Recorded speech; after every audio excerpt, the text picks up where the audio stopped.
नमस्कार, next eyes Hindi के HOD अंक में आपका स्वागत है। आइए आज की पहली न्यूज के ऊपर चर्चा करते हैं। इस न्यूज को द हिंदू ने कवर किया था और ये गवर्नेंस सेक्शन की न्यूज है जो जीएस पेपर 2 के अंतर्गत शामिल होगी। न्यूज ये है कि north east to be gateway for trade with south east Asia. Modi प्रधानमंत्री मोदी ने कहा कि आसियान के लिए कारोबार का गेटवे बनेगा पूर्वोत्तर भारत। और प्रधानमंत्री मोदी ने भारत मंडपम में किया 2 दिवसीय rising north east investor summit का उद्घाटन। आप देख सकते हैं यहाँ बोलते हुए इस दौरान उन्होंने कहा कि पूर्व का मतलब सिर्फ दिशा नहीं है, ईस्ट को बताया। ईस्ट को पूरा प्रधानमंत्री मोदी जी जैसा एक एक्रोनिम देते हैं वैसा उन्होंने बोला। ईस्ट का मतलब क्या है? ई से उन्होंने बताया एम्पावर यानी सशक्त, और ए से बताया एक्ट और एस से बताया स्ट्रेंथन, और टी से बताया ट्रांसफॉर्म। ठीक है। और पूर्वोत्तर में निवेश के प्रस्ताव को लेकर rising north east investor summit 2025 में पहुंचे दिग्गज उद्योगपतियों को प्रधानमंत्री नरेंद्र मोदी ने आश्वस्त किया कि पूर्वोत्तर आसियान के लिए ट्रेड का गेटवे बनेगा। और पूर्वोत्तर में मोदी सरकार द्वारा इंफ्रास्ट्रक्चर के विकास के लिए किए जा रहे कार्यों और अपनी प्राथमिकताओं को गिनाते हुए मोदी ने कहा कि इन सारे प्रयासों से नॉर्थ ईस्ट से सटे हिंद प्रशांत देशों के लिए यह क्षेत्र व्यापार का एक नया हब यानी केंद्र बनने जा रहा है। और इस दौरान उन्होंने कहा कि बहुत जल्दी नॉर्थ ईस्ट के सेमीकंडक्टर प्लांट से देश को मिलने वाली है पहली मेड इन इंडिया चिप। ध्यान रखिएगा। और पूर्वोत्तर में 10,000 युवाओं ने हथियार छोड़ चुना शांति का रास्ता। उन्होंने प्रधानमंत्री मोदी ने शांति व कानून व्यवस्था को विकास के लिए जरूरी बताते हुए दावा किया कि आतंकवाद हो या अशांति फैलाने वाले माओवादी, हमारी सरकार जीरो टॉलरेंस की नीति पर चलती है। एक समय था जब नॉर्थ ईस्ट के साथ साथ बम, बंदूक व ब्लॉकेट का नाम जुड़ा हुआ था। इसका बहुत नुकसान वहां के युवाओं को उठाना पड़ा। उनके हाथों से अनगिनत मौके निकल गए और यहाँ पर 1.55 लाख करोड़ रुपए के निवेश की घोषणाएं की प्रधानमंत्री ने। तो ध्यान रखिएगा, इंपॉर्टेंट न्यूज है। अगली न्यूज की ओर बढ़ेंगे। इस न्यूज को इंडियन एक्सप्रेस ने कवर किया था और ये आईआर सेक्शन की न्यूज है जो जीएस पेपर 2 के अंतर्गत शामिल होगी। न्यूज ये है कि FATF June meet India will hand dossier on Pak to get it back on grey list. याद रखिएगा पाकिस्तान को ग्रे लिस्ट में डाले एफएटीएफ की चर्चा कल हमने किया था आप लोगों के साथ। फाइनेंशियल एक्शन टास्क फोर्स और भारत का जोर क्यों रहेगा? पहलगाम हमले के बाद भारत ने आर्थिक मोर्चे पर पाकिस्तान की घेरेबंदी तेज कर दी है और किसी देश को उस समय अगर इसकी बात करें डिटेल में तो Bharat financial action task force यानी एफएटीएफ जिसकी चर्चा हम लोग कर रहे हैं कि आगामी बैठक में एक डॉजियर विस्तृत जानकारी वाला दस्तावेज प्रस्तुत कर मांग करेगा कि पाकिस्तान को एक बार फिर से कथाकथित ग्रे लिस्ट वाली श्रेणी में डाला जाए। और यह जानकारी एक सरकारी ऑफिसर ने गोपनीयता की शर्त पर पूरी मीडिया के समक्ष दी और अधिकारी ने कहा कि भारत पाकिस्तान की गलतियों को अंडरलाइन यानी रेखांकित करेगा। भारत पाकिस्तान की गलतियों को रेखांकित करेगा, मसलन धन की वापसी, आतंकियों को पनाह देना, विकास कार्यों के लिए मिले फंड से हथियार खरीदना आदि।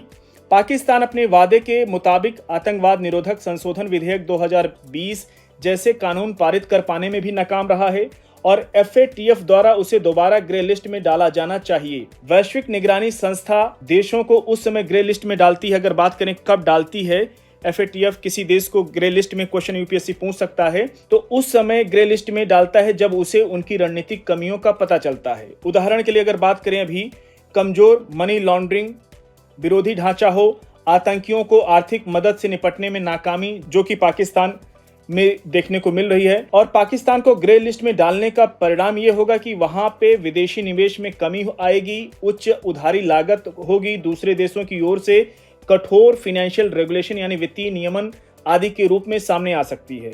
पाकिस्तान को वर्ष 2022 में इस सूची से बाहर किया गया था जब उसने अपनी मनी लॉन्ड्रिंग विरोधी और आतंक विरोधी फाइनेंस ढांचे को कमियां दूर करने के मामले में सुधार दिखाया था। तब जाकर के एफएटीएफ ने कहा कि हम आपको यानी पाकिस्तान को ग्रे लिस्ट से बाहर करते हैं, लेकिन अब दोबारा उसको ग्रे लिस्ट में डालने की पूरी कोशिश कर रहा है भारत। इसको आप इंटरनेशनल रिलेशन के उत्तर को लिखते समय कोट कर सकते हैं। भारत क्या क्या प्रयास कर रहा है कैसे पाकिस्तान को कंट्रोल करने के लिए। तो इंपॉर्टेंट न्यूज है। अगली न्यूज की ओर बढ़ेंगे। इस न्यूज को कवर किया था दैनिक जागरण के राष्ट्रीय संस्करण ने और ये पॉलिटी सेक्शन की न्यूज है जो जीएस पेपर 2 के अंतर्गत शामिल होगी। न्यूज ये है कि मातृत्व अवकाश महिलाओं का अधिकार है, सुप्रीम कोर्ट ने कहा। शीर्ष कोर्ट ने खारिज किया मद्रास हाई कोर्ट का डिसीजन और महिलाओं को तीसरे बच्चे के लिए भी मिलेगा मातृत्व अवकाश, क्योंकि तमिलनाडु के एक स्कूल ने स्कूल टीचर को मातृत्व अवकाश देने से मना कर दिया कि केवल 2 बच्चों तक ही मैटरनल लीव यानी मातृत्व अवकाश मिल सकता है। तो सुप्रीम कोर्ट ने शुक्रवार को एक महत्वपूर्ण फैसले में कहा कि मातृत्व अवकाश लेना महिलाओं का फंडामेंटल राइट है और उन्हें दिया जाना चाहिए। यह मातृत्व का अभिन्न हिस्सा है। और सुप्रीम कोर्ट ने मद्रास हाई कोर्ट के निर्णय को खारिज करते हुए कहा कि महिला अपने पहले विवाह से 2 बच्चों के बावजूद तीसरे बच्चे के लिए मैटरनल लीव यानी मातृत्व अवकाश की हकदार है। हाई कोर्ट ने तमिलनाडु की सरकारी स्कूल की एक शिक्षिका को मातृत्व अवकाश देने से इनकार कर दिया था। जस्टिस अभय एस ओका और जस्टिस उज्जवल भुइयां की पीठ ने कहा कि पूरी दुनिया में मां बनने के अधिकारों को मान्यता दी गई है, जिसमें कि मातृत्व लाभ शामिल है। मातृत्व अवकाश मातृत्व लाभ का अभिन्न हिस्सा है और अदालत ने संविधान के अनुच्छेद जो कि फंडामेंटल राइट 21 है, फंडामेंटल राइट यानी मूलभूत अधिकार का अनुच्छेद 21 के अंतर्गत 21 के व्यापक दायरे पर जोर दिया, जो जीवन के अधिकार यानी राइट टू लाइफ, जो जीवन के अधिकार की गारंटी देता है और काफी व्यापक है जीवन के अधिकार का दायरा। सुप्रीम कोर्ट ने कहा कि अनुच्छेद 21 के अंतर्गत जीवन का अर्थ जीवन के पूर्ण अर्थ से है।